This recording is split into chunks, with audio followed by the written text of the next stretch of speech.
You know that feeling when the world just stops, like your ears are full of cotton and you can hear your own heartbeat echoing in your skull? That is exactly what happened when Brenda from Human Resources slid that single piece of paper across her cheap particle board desk. A 60% pay cut, effective immediately. I just sat there in that sterile, windowless office, staring at the number printed in bold black ink like it might magically change if I looked at it hard enough. 60%. It felt like a physical blow to the chest. I did not cry or shout. Not there, anyway. I forced a polite smile. The kind of smile you give when someone bumps into you at the grocery store, and said I would need 24 hours to consider their generous offer. I sounded like some kind of corporate robot, like I had not just been completely gutted by the very people I had dedicated my career towards. The breakdown happened later, in the privacy of my car. I sat in the dim parking garage for 45 minutes, gripping the steering wheel until my knuckles turned white, letting the reality wash over me. What do you do when the company you have given 9 years of your life to suddenly decides you are worth less than half of what they paid you the day before? I should probably introduce myself. My name is Martin. I am 48 years old, and I am a single dad to an amazing 10-year-old boy named Oliver. Up until that fateful meeting, I was the director of client solutions at a tech firm that used to be a great place to work. If you are watching this, hit the like button or leave a comment. It helps to know I am not just screaming into the void. I started at the firm when it was just 20 people working out of a converted warehouse space. It was the kind of startup where everyone genuinely believed they were changing the world. We had the standard ping pong table, the free snacks, the Friday happy hours, all the superficial perks that seem meaningful until they suddenly do not matter at all. I was originally hired as a junior client manager, but I worked myself to the bone. I stayed late, came in on weekends, missed school events, and postponed vacations. I did all the things you were explicitly told not to do if you want a healthy work-life balance, but you do them anyway because you are building something. You believe in the vision, and I was good at my job. Really good. Within 3 years, I was managing our top 10 accounts, clients that brought in over 70% of our total revenue. I knew their systems inside and out. I knew their specific pain points. I knew their birthdays and their kids' names. These were not just business accounts to me. They were personal relationships I had carefully cultivated over years of trust and hard work. When my ex-wife decided that marriage and motherhood were stifling her creative potential and moved to another state with a fitness instructor, those client relationships became even more crucial. They were no longer just my career. They were my lifeline. They provided the security I needed to provide for Oliver. By my 5th year, I was promoted to director. I managed a team of 8 talented people. I had equity in the company. Most importantly, I had a salary that meant I could afford our mortgage and Oliver's expensive asthma medications without having to make impossible choices between buying groceries and paying the utility bills. For the first time since the messy divorce, I could finally breathe easy. Then the massive corporate buyout happened. A giant conglomerate swooped in and bought us out. I can still vividly remember the all-hands meeting. Our original founder stood on a small stage in the cafeteria, beaming as he talked about how exciting this next chapter would be. He spoke about synergies and resources and scaling our vision globally. Everyone clapped like trained seals, but I just sat there wondering why he could not seem to look any of us in the eye. I found out later he walked away with $3 million from the acquisition. He was fully vested and set for life. The rest of us? Our equity was converted into practically nothing, bound by a new 4-year vesting schedule under draconian terms. The first 6 months under the new corporate overlords were not terrible. We got new email signatures, rigid new procedures, and far too many pointless meetings. But I still had my team, my loyal clients, and my salary. Then the dreaded redundancy assessments began. First, they eliminated the junior staff. Then they came for middle management. Each time, we would receive a cold company-wide email about streamlining operations and leveraging efficiencies. Each time, someone's desk would be empty the next morning. No farewell lunches, no goodbyes, just gone. I kept my head down and worked even harder. My team shrank from 8 people down to just 3, but our client workload did not decrease. If anything, it became significantly heavier. I found myself working 70-hour weeks, answering frantic client emails at 3 in the morning, and dealing with a constant knot of anxiety in my stomach. Oliver started asking why I was always staring at my laptop screen. He asked why I could not come to his soccer games anymore, and why I always looked so exhausted. Still, I foolishly thought I was safe. I managed the key relationships that generated the vast majority of our revenue. They needed me. That was the lie I told myself right up until Brenda from Human Resources scheduled that quick touch-base meeting. I should have known something was fundamentally wrong the moment I walked into her office and saw Richard sitting there. Richard was a corporate, empty suit sent from headquarters to optimize the acquisition. He had expensive dental veneers and a flashy watch he made sure everyone noticed. "Martin," Richard began, ignoring the fact that he barely knew me. "We have been reviewing the organizational structure, and we feel there is a unique opportunity to realign your compensation with current market standards." Market standards. He said it like I was a commodity, like a barrel of crude oil. That was when Brenda slid the paper across the desk. The new salary figure was printed right there in bold. $52,000, down from $130,000. It was a staggering 60% reduction. "This reflects the changing nature of your role," Richard said smoothly, acting as if he were handing me an award. "We are centralizing most client management functions at headquarters. You will be transitioning to more of a regional support position." Translation: they were taking away my clients, my authority, and the majority of my paycheck, but they still expected me to do the heavy lifting during the transition. "You will, of course, maintain your current responsibilities during this transition period," he added casually. "We need your decision by tomorrow," Brenda chimed in, refusing to meet my gaze. "If this new arrangement does not work for you, we completely understand, but we will need to immediately begin searching for someone who is aligned with our new structural goals." She meant someone cheaper, someone desperate. They knew my situation. They knew I was a single father. They knew about Oliver's medical needs and my mortgage payments. This was not a negotiation, it was a corporate mugging. "I need 24 hours, I said, my voice remarkably steady despite the chaotic screaming in my head.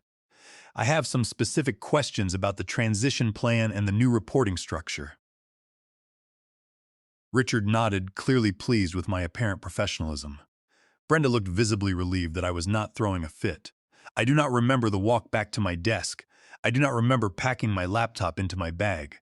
All I remember is sitting in my car, my hands shaking violently, wondering how on earth I was going to tell my 10-year-old son that we might lose our home. That is when my phone suddenly buzzed. It was an old colleague who had left the company 6 months prior. I almost ignored the call, but a tiny spark of defiance made me answer. Maybe a 5-minute distraction would keep me from completely falling apart.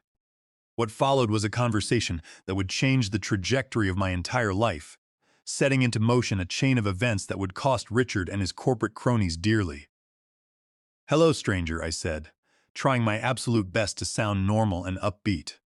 My former colleague, a brilliant strategist named Julian, spoke quickly. "Martin," Julian said, his voice urgent. "I have been trying to reach you all week. Have you not checked your professional networking messages?" I confessed that I had not. I had been far too busy desperately trying to keep my remaining team members from quitting and ensuring our top clients did not notice the internal chaos. "Listen," Julian continued, dropping his voice slightly. "I am at Apex Dynamics now.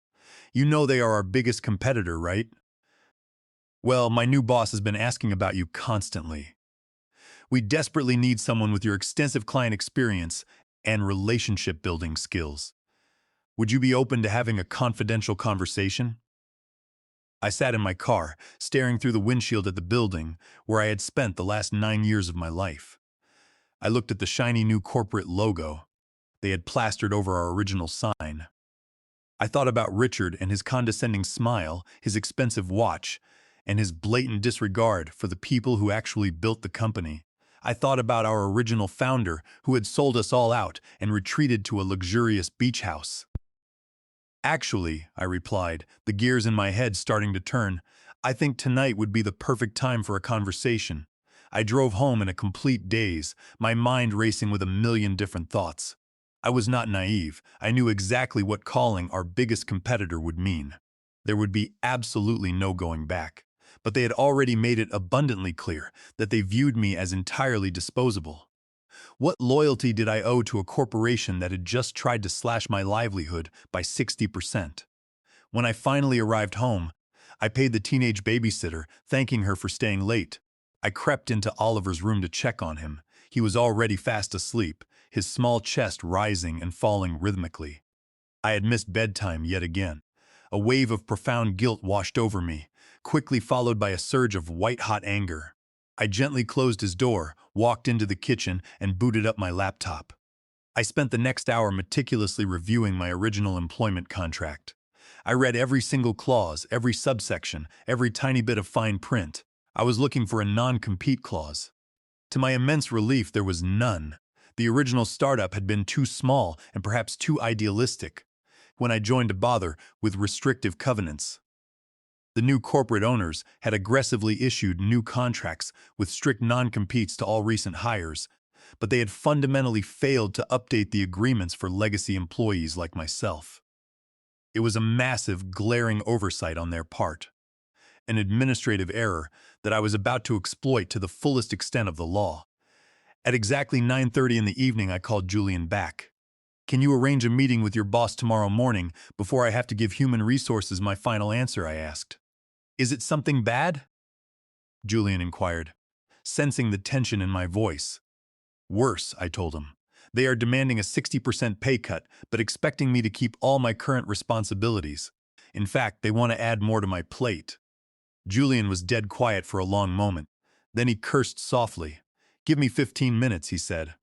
"I am texting the Chief Executive Officer right now." The Chief Executive Officer of Apex Dynamics was a man named Winston. Winston was known in the industry as a shark, but a fair one. 20 minutes later, my phone rang. "Martin, this is Winston from Apex Dynamics. Julian tells me we need to sit down first thing tomorrow morning." His voice was warm, authoritative, and completely devoid of corporate jargon. "Yes," I replied confidently. "I believe we might be in a unique position to help each other." "I am guessing your current employers are finally executing their post-acquisition purge," Winston noted astutely.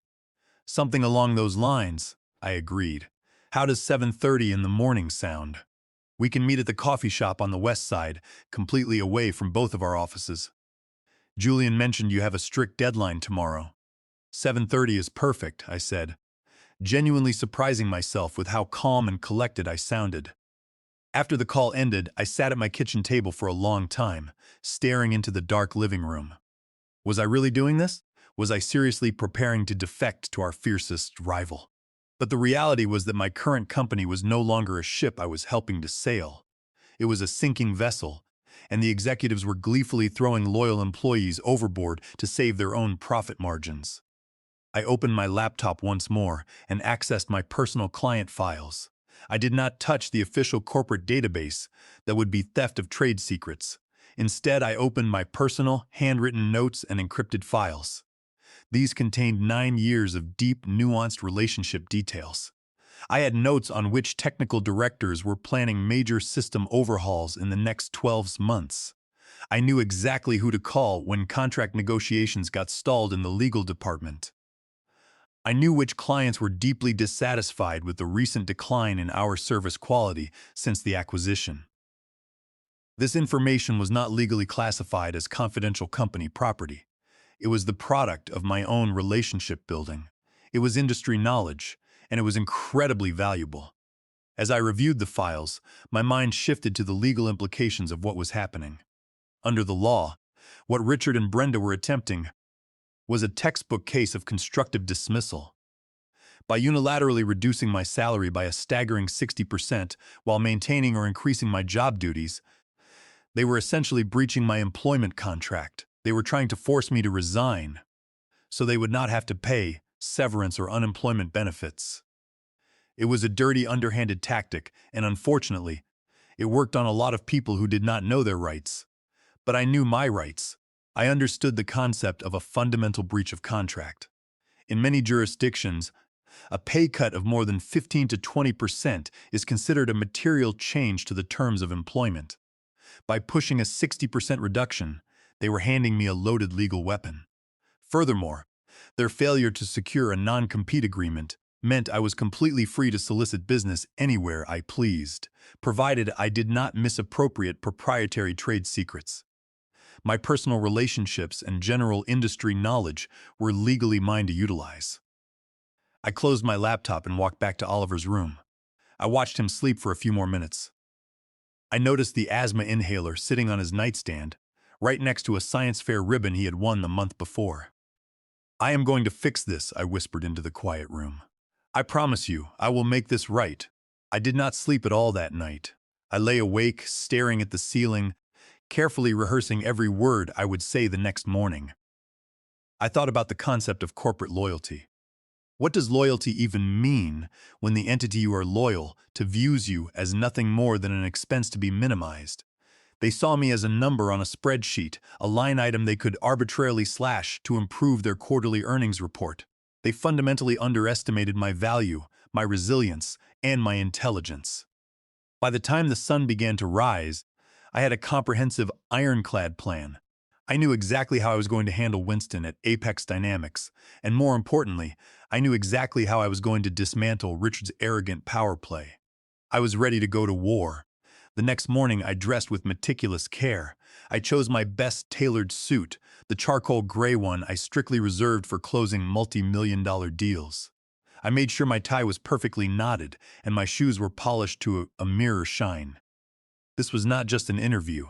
This was me putting on my armor. I dropped Oliver off at his elementary school, giving him an extra-long hug. "Have a great day, buddy," I told him, making sure to keep my voice light and cheerful. "Are you okay, Dad?" he asked, looking up at me with those perceptive brown eyes. He always knew when something was bothering me. "I am going to be fantastic," I assured him. And for the first time in months, I actually believed it. The West Side coffee shop was relatively quiet at 7:30 in the morning. Just a few early commuters huddled over their laptops and steaming mugs. Winston was easy to spot. He was a tall man with silver hair at his temples, dressed in a casual but clearly expensive blazer. Julian was sitting right beside him and gave me a subtle nod as I approached. I took a deep breath, squared my shoulders, and walked over to their corner table. "Martin," Winston said, standing up and offering a firm handshake, "it is a pleasure to finally meet you.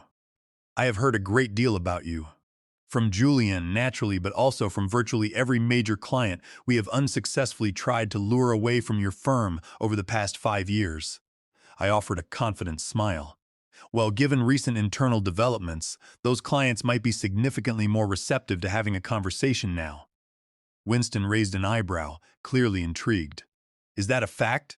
Why don't you have a seat and tell me exactly what is going on over there?" And so I told him everything. I laid out the stark reality of the acquisition. I detailed the toxic culture shift, the relentless redundancy assessments, and the way the new management was systematically gutting the support teams while hypocritically demanding the exact same output. I described the crushing workloads and the rapidly deteriorating client service levels. Finally, I told him about the meeting the previous afternoon, the ultimatum, the demand for me to accept a 60% pay cut, and the thinly veiled threat to replace me with someone cheaper. Winston listened intently, never once interrupting. When I finally finished my detailed account, he exchanged a meaningful look with Julian before turning his full attention back to me. "Martin," Winston said softly, leaning forward, "we have literally been waiting for you to call us for years." That sentence hung in the air, heavy with implication. I took a slow sip of my black coffee to buy myself a moment to process it. This was no longer just about rescuing my career or paying my mortgage. This was about recognizing my true market value. "What exactly does that mean?" I asked, keeping my tone perfectly neutral. "It means," Winston explained, "that we have authorized our recruitment team to approach you on 3 separate occasions over the past 2 years.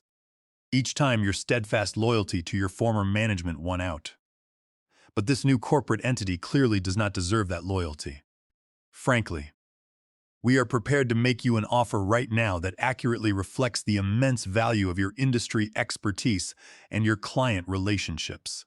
He reached into his leather briefcase and pulled out a thick, cream-colored folder, sliding it smoothly across the table. I opened it and read the first page. The title was Director of Strategic Partnerships. The base salary was $165,000.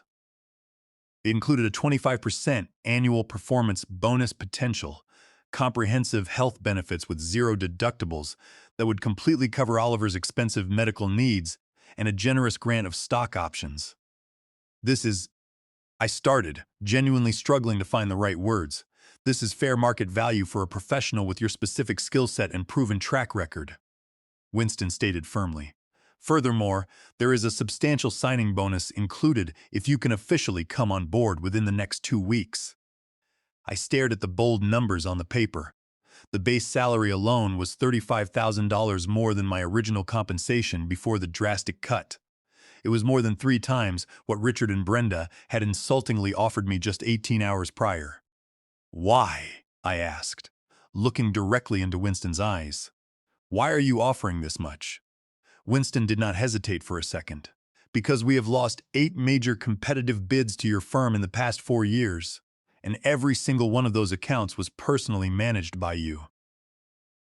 Our internal market research indicates that when clients work directly with you, their long-term retention rate is an astonishing 94%, compared to an industry average of just 71%. I have personally spoken to 3 chief technology officers who explicitly told me they only stayed with your firm because of your exceptional service. He paused, letting the data sink in. You are not just a senior account manager, Martin. You are a walking competitive advantage, one that your current corporate overlords are apparently too incredibly foolish to recognize. I felt a profound shift deep inside my chest. For years, I had quietly endured being underestimated. I had worked twice as hard as my peers for half the recognition. I had smiled politely through endless meetings where executives took credit for my strategic initiatives, and here, sitting across from me, was a respected industry leader who had precisely calculated my worth down to the dollar. There is one more crucial detail you need to know, Julian interjected quietly. Tell him, Winston. Winston nodded gravely. We have received highly credible intelligence that your current company is planning to offshore their entire client services division within the next 8 months. They are implementing these massive pay cuts now to intentionally force senior staff to resign, specifically to avoid paying out mandatory severance packages and unemployment claims. My stomach plummeted as the sheer malice of their strategy became clear. How can you possibly be certain of that? I asked. Their newly appointed vice president of operations executed this exact same playbook at his previous company 3 years ago, Winston explained. It is his signature move. Cut salaries, force resignations, demand the remaining staff train their cheaper overseas replacements, and then eliminate the department entirely. They were not just trying to underpay me. They were engineering my complete termination. They fully intended to use my expertise to train my eventual replacement before discarding me entirely. It was a calculated bad faith maneuver that bordered on tortious interference with my career trajectory. Legally, they were orchestrating a hostile work environment, specifically designed to trigger constructive discharge. I took another deep breath, letting the anger crystallize into pure, cold resolve. I have to pick up my son from school at 3 o'clock, I said, my voice steady and resolute. But I can come back to your headquarters with you right now. I would like to tour the facility and meet the executive team before I formally sign this agreement. Winston smiled broadly, clearly pleased. Absolutely, we would be honored to introduce you to the team. 3 hours later, I walked out of Apex Dynamics with a signed, legally binding offer letter secured safely in my briefcase. My mind was completely clear, and a comprehensive strategy was already forming.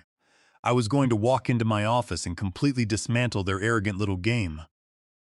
When I finally arrived back at my office just after 1 in the afternoon, the atmosphere was suffocating. I walked straight past my team's cubicles, giving them a reassuring nod, and headed directly for the main conference room. Richard and Brenda were already there waiting. Richard looked visibly impatient, periodically checking his ostentatious watch, while Brenda sat rigidly with a manila folder containing my name placed squarely in front of Brenda. "Martin," Richard said curtly, not even bothering to stand up or offer a greeting. "Have you reached a decision regarding our generous offer?" I calmly pulled out a chair, sat down across from them, and placed my hands flat on the polished mahogany table. I allowed a polite, completely unreadable smile to touch my lips. "I actually have a few procedural questions I need answered first," I replied evenly. Richard let out a theatrical, exaggerated sigh. "We really need a simple affirmative or negative response today, Martin. As we explained yesterday, we are in the process of restructuring the entire department." "I completely understand that," I said smoothly. "However, given that I currently manage our 10 largest enterprise accounts, I would like to know specifically who will be handling the massive software implementation for our biggest client next month. Furthermore, who will be leading the critical contract renewal negotiations in June." Richard waved his hand dismissively, clearly annoyed by my persistence. "Management will distribute those responsibilities appropriately among the remaining staff. That is absolutely not something you need to concern yourself with moving forward." "Actually, I do need to concern myself with it," I countered, leaning forward slightly. "I personally guaranteed the Chief Technology Officer that I would oversee their entire transition phase. They specifically requested my direct involvement as a binding condition of their latest contract renewal." "Those are corporate relationships, Martin, not personal ones," Richard snapped, his tone hardening noticeably. "The company owns those accounts, not you. Now, regarding the compensation modification, I decided it was time to drop the pretense." I looked Richard dead in the eye. "Is it accurate that executive management is actively planning to offshore the entire client services department within the next 8 months?" The effect was instantaneous. The arrogant color completely drained from Richard's face, leaving him looking pale and suddenly very small. Brenda audibly gasped and suddenly became intensely interested in the contents of her manila folder, refusing to look up. "Where on earth did you hear a ridiculous rumor like that?" Richard demanded, his voice pitching up an octave. "Is it true?" I pressed my voice hard and unyielding. "That is highly classified corporate strategy," Richard stammered, attempting to recover his authoritative posture. "So, that is a definitive yes," I concluded calmly. I leaned back in my chair, folding my arms. "Were you planning to disclose that vital piece of information before or after I foolishly accepted a 60% salary reduction, simply to spend the next few months training my overseas replacement? This meeting is strictly regarding your current compensation package, not hypothetical future structural changes," Richard said, his jaw clenching tight. "Now, for the final time, do you accept the new terms or do you not?" I took a slow, deep breath. I thought about Oliver. I thought about the mortgage on our house. I thought about the 9 grueling years I had poured into building this company, only to be treated like an inconvenience. "I decline your offer," I said clearly, letting the words hang in the heavy silence of the room. "Furthermore, I am resigning from my position, effective immediately." As my resignation hung in the air, the silence stretched out, thick and heavy. The arrogant bravado that Richard had carried into the meeting began to dissolve rapidly. It was replaced by a visible creeping panic. This was completely off his script. He was the one who was supposed to dictate terms. He was the corporate Grim Reaper. Now he was just a middle manager realizing he had inadvertently orchestrated the loss of the company's most vital asset. Brenda looked entirely paralyzed. The manila folder she had clutched like a shield seemed incredibly insignificant now. I did not wait for their sputtered responses or empty legal threats to continue. "Effective immediately," I reiterated, my voice cutting through the tension. "You both drastically underestimated the situation and my resolve. This conversation is now definitively over." I stood up with deliberate slowness, making sure the action carried weight. I buttoned my suit jacket smoothly, retrieved my briefcase, and turned away from the conference table. The walk back to my desk felt entirely different than my initial journey. The heavy, oppressive atmosphere that had choked the office all morning was completely gone, at least for me. I felt remarkably light, as if a massive physical burden had been lifted from my shoulders. The process of packing up my desk took mere moments. The true value of my tenure was not in the trinkets or the company-issued laptop. It was safely secured in my mind and in the deep relationships I had cultivated over the past 9 years. The security escort was predictably humiliating, meant to strip away any remaining dignity. But as I walked out of the double-glass doors for the final time, surrounded by bewildered colleagues, I offered them a genuine, confident smile. The kind of smile you give when you absolutely know you have won the war before the first battle has even truly begun. The transition to my new role at Apex Dynamics was remarkably seamless. Winston had proven himself to be a man of his word in every respect. My new office was vastly superior, the resources were seemingly infinite, and the company culture was fundamentally based on mutual respect and recognizing actual value. I spent my first 2 weeks methodically integrating myself into their strategic partnerships division. The support from the executive team was overwhelming. They treated me like a prized acquisition, not a disposable line item. The real fallout at my former employer happened faster than even Julian had predicted. Without my direct oversight, the massive software implementation for the chief technology officer completely derailed within days.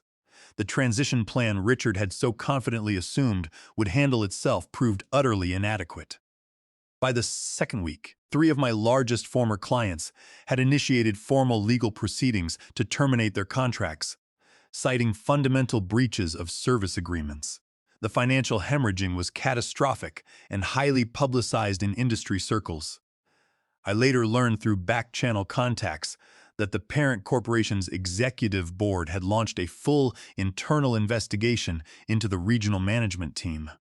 The unauthorized plan to slash senior salaries and offshore the entire client services division was exposed in a spectacular fashion. The immediate result was the unceremonious termination of both Richard and the vice presidents of operations who had engineered the disastrous strategy. Brenda, terrified of further backlash, had quietly resigned shortly after. The corporate purge they had attempted to execute had ultimately consumed them instead. As for me, my life transformed in ways I had barely dared to hope. The substantial increase in compensation completely eliminated the financial anxiety that had plagued me for years. But the most profound change was deeply personal.